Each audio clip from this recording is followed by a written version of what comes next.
All right, now the first thing that to understand about shear is we're talking about a different kind of shear.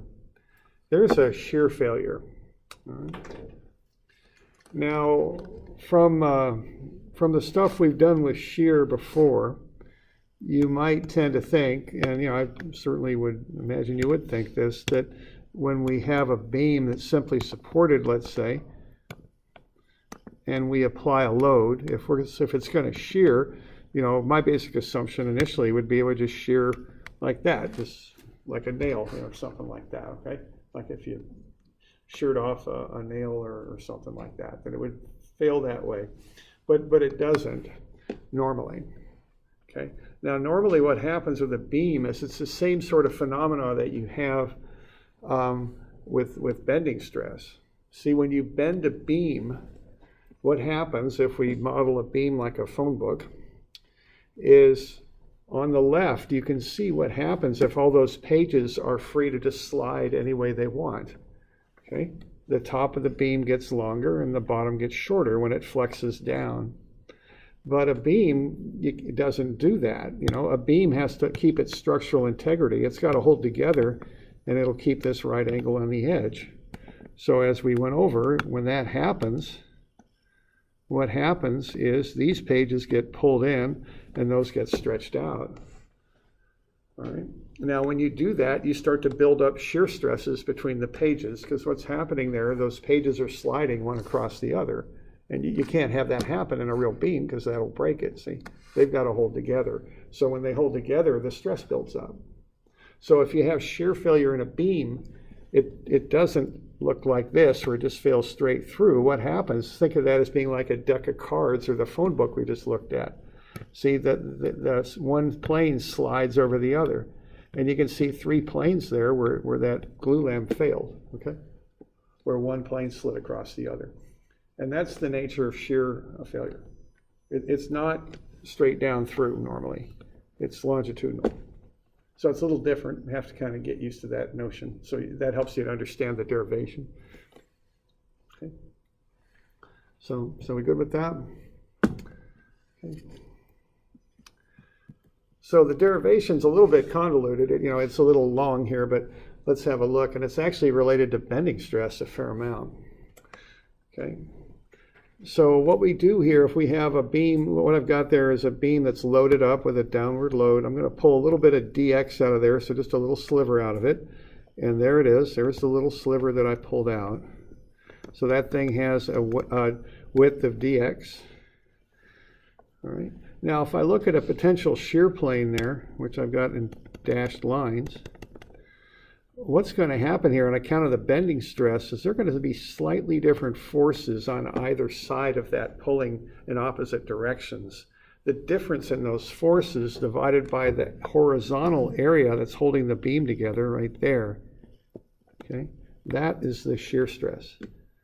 So F1 minus F2 is the shear force, which we commonly call V, and then we divide that by that horizontal area, and that gets us the shear stress. See? All right. So this horizontal area that's holding the beam together, kind of that contact between the two pages we were just looking at, that's the thickness of the beam times dx or delta x, whatever you want to call it. All right. So the shear stress, again, is the difference in those two forces divided by the horizontal area. That is the change in shear force delta V divided by the horizontal area.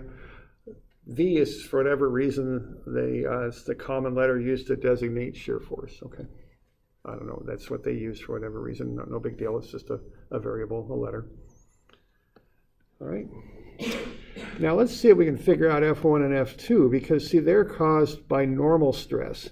When you flex a beam down like that, you get tension down here. So what happens here is you start getting kind of a pulling action happening on that beam. So, and that's really a function of the normal stresses that are building up in there. So let's see, I don't know if we have a picture of that. I think we do if we roll this back. See, I'm back in the slides I have for normal stress. And there's the picture that I kind of call out, is this one right here. See, and we went over this yesterday, but when you have the moment build up in a beam, you get kind of that linear pattern of stress that builds up, and it increases as you get to the bottom of the beam. So here's what's going to create that F1 and F2 that I was just showing you, is that normal force and stress that builds up there, okay?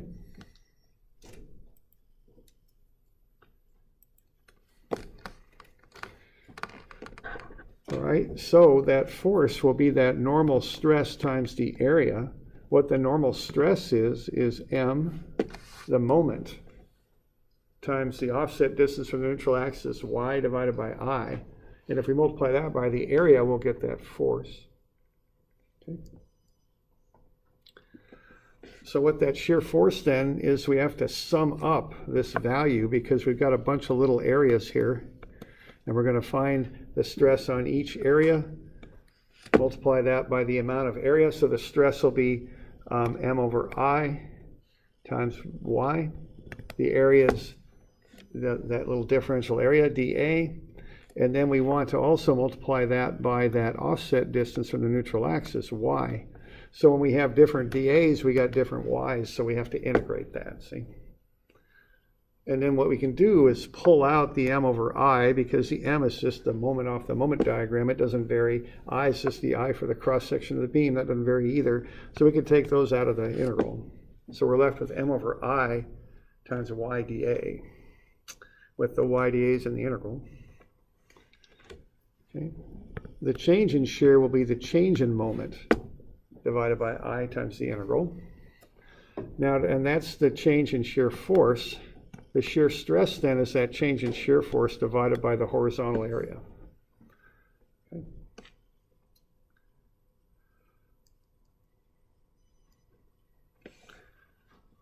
All right, now what delta V is delta M over delta X.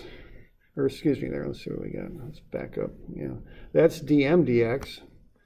The change in moment with respect to the distance, that's V, that's the shear force. So that's another way to call out the shear. That's divided by I. All right, so let's kind of walk back here. So what we got is we've got the change in shear force is delta M over I times the integral of y times that vertical area, dAV, this area here. We're going to want to divide this by the horizontal area. And what that is T, and also what, delta X. So we can put that in there to get tau. So what that's going to be, when we just write this all out, is going to be the change in moment times the integral of y times that vertical area right there.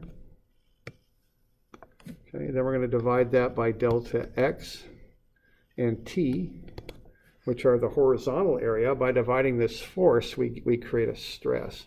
And then we had that I in there as well. Okay, so there's our term. Now what we're going to do is take delta M over delta V, and that's really V is what that is. See, that's delta M over delta X. That's dm dx. The derivative of moment is shear. Okay, so that's what we're doing there. So we convert that into V. Okay, we got an I and a T on the bottom. They come in there. And then we've got what we call the first moment of area, which we call Q. All right? So that's in there too. So this Q is the first moment of area. What that is y, the distance from the neutral axis to the centroid of that vertical area, times the vertical area itself. Okay. So the common formula used for that term Q is A for the area that would shear off if the beam failed, and Y is, or D is the distance from the neutral axis to the centroid of that area. So there's our four terms in the shear stress formula right there. VQ over IT. All right.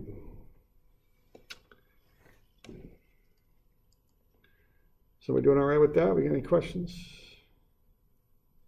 Okay.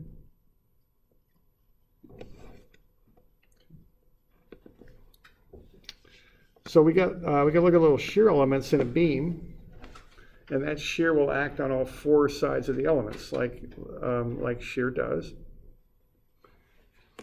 Okay, now tau max occurs at the neutral axis. That's when you got the greatest difference between the tensile forces and the compressive forces. The biggest difference occurs at the neutral axis.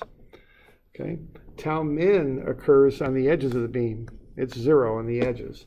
So the maximum shear occurs in the middle of the beam. That's where it tends to occur, and that's where the shear failures will generally happen.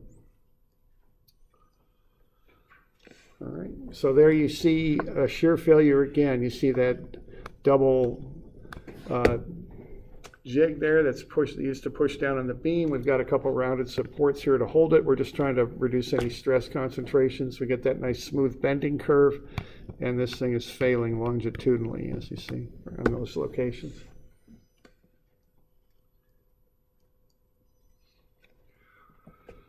All right, so the general shear formula is VQ over IT. If you want maximum values for design, it depends on the type of beam you've got. Rectangular beams are 3V over 2A. Think of V over A as being the average shear. Okay, that's what we used when we were at the beginning of the course, when we were finding the shear for small things like nails and bolts. Well, now we've got larger objects, beams, that have bigger cross sections, so we get shear variations across them. So we can't just use the average shear anymore, V over A. We factor it up. So for a rectangular beam, you take your average shear, factor it up by 1.5, 3 over 2, and that will get you your maximum design shear.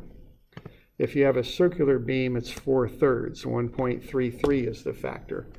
So it's 4V over 3A. Now a flange beam is kind of interesting. What you do with that is you simply look at the web. The shears are very small upon the flanges, and they're quite massive. So the normal design procedure is you ignore the flanges, look at the area of the web, which is this thickness of the web times the height of the web. That's its area. Divide that into the shear force, and that will get you your design value for shear. That's typically what's done with an I-type beam. All right.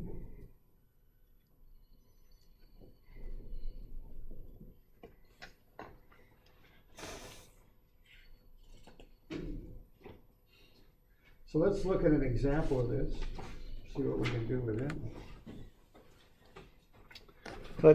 Let's figure out the value of shear at this location here. So let's say we've got this rectangular beam across two simple supports. We got a 4-meter span. Let's find the value of shear at point C1. Okay, so if I take the cross section of that beam and kind of pull it out, I would be looking at it right here. And then I would be looking at a point right there in the beam. I'm calling that C1. C is a meter over from A. Point 1 is 80 millimeters up from the bottom of the beam. So that's my C1 point. And I'm going to find the shear stress at that location. Okay, and the formula I'm going to use is VQ over IT. So similar to that moment formula, I've got all the values I need right in the formula. I got to find the V for the shear. I got to find Q for the first moment of area. I got to find the thickness of the beam, and I got to find the moment of inertia of the beam. So it's just a matter of going through those things and finding them. All right, so let's figure out that shear diagram, and let's figure out what the largest value of shear is in that beam. Or excuse me, not the largest, because we're going to look for just the shear at point C1. So what's the value of shear at point C there on the length of the beam? Why don't you get that shear diagram filled in real quick?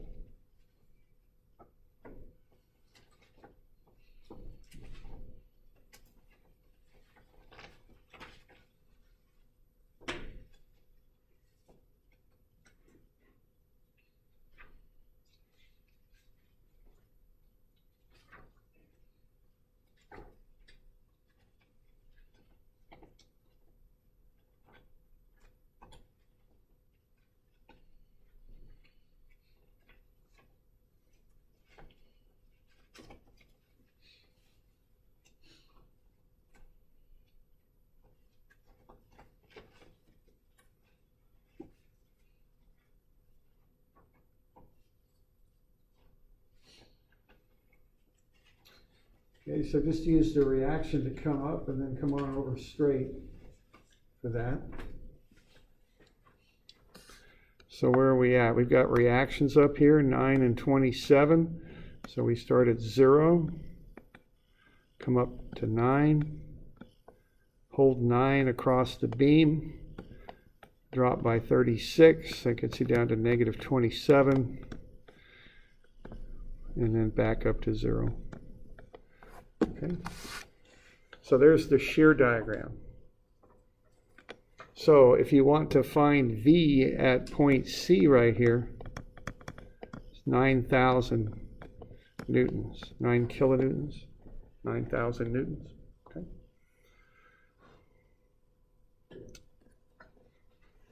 So that's V. We want to find I. Now what I is the thickness of the beam, which is 20 millimeters, which is 0.2 meters. The height of the beam is 300 millimeters, so that's 0.3. Cube the height and divide by 12, and you get 0.00045 meters to the 4.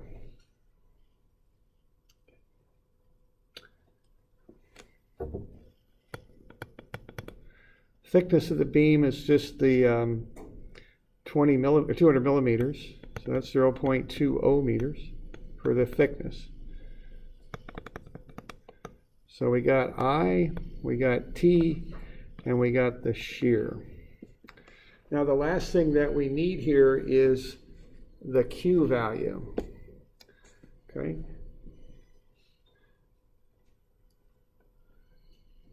Okay, so there's the 3 values we start with. We need Q.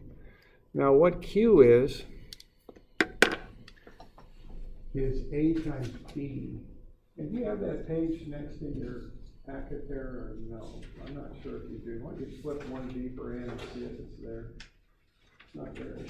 How about 2 deeper in? I think it is. I'll copy this off for you because it's a little involved. We'll be right back. Sorry, I'm just taking a minute.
All right, so here we go.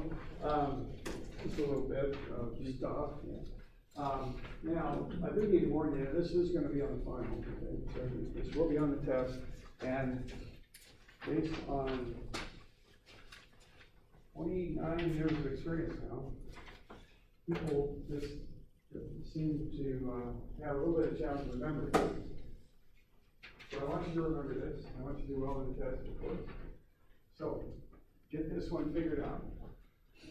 Okay, please. That would be a good thing to do.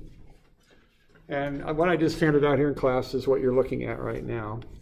So what we do here, we need to find this term Q. Now what Q is the area that would shear off if the beam failed. Now certainly we hope that the beam won't fail, but if it did, Q would be the area that would shear off. We're looking at point 1, which is 80 millimeters above the bottom of the beam. Okay, that's how we're defining our point there. So we're looking at C1. C indicates where we are in the cross section, or excuse me, on the length of the beam, 1 meter over from A. 1 indicates where we are in the cross section, 80 millimeters up from the bottom. So C1 is the combination of those two things. As I showed you, it's kind of right there, as near as I can plot it, okay? So that's C1. So to find this value Q, what we do is we look at the area that would shear off. Okay, so if the beam had a shear failure at point 1, that area that would shear off would be 200 millimeters, which is 0.2 meters, times 800 millimeters, which is the height of that point, which is 0.08 meters. If we multiply those together, we get 0.016 square meters. So that's the first part of Q, is that area that would shear off. The second part of Q is how to get there from the neutral axis, because remember the shear stuff is based on bending stress. So the D part of Q, it's AD, D is the distance from the neutral axis to the centroid of the area that would shear off. So that's the height to the neutral axis is 0.15. The height to the area that would shear off is half the 80 millimeters. It's 40 millimeters, otherwise known as 0.04. So if we take the 0.15 minus the 0.04, we get that distance, which is 0.11. Okay? So to get this value Q, we take our area that would shear off, the 0.016, times that distance from the neutral axis to the centroid of that area that would shear off, 0.11. So that's 0.0176 cubic meters. Kind of a weird sort of number, but that's what it is. All right, and I just handed this thing out to you, so you got it. You know, just kind of, like I say, I'm going to get it figured out. It's just two things. Now, on your formula sheet, all it's going to say is Q is AD. So you got to remember what A is. You got to remember what D is. Okay. All right. So that gets you Q. And now you got V, you got Q, you got I, you got T. So there they are. And then we just plug them in, and we figure out what the shear stress is there. It's 176,000 newtons per meter squared. So for whatever reason we wanted to know what the shear stress is there, we can find it at any point in the beam that we want.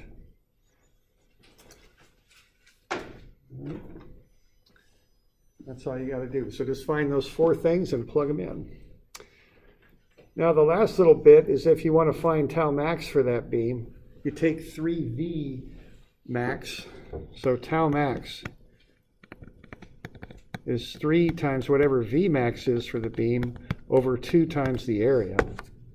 So that's all you got to do to find tau max. So to do that, you would just take 3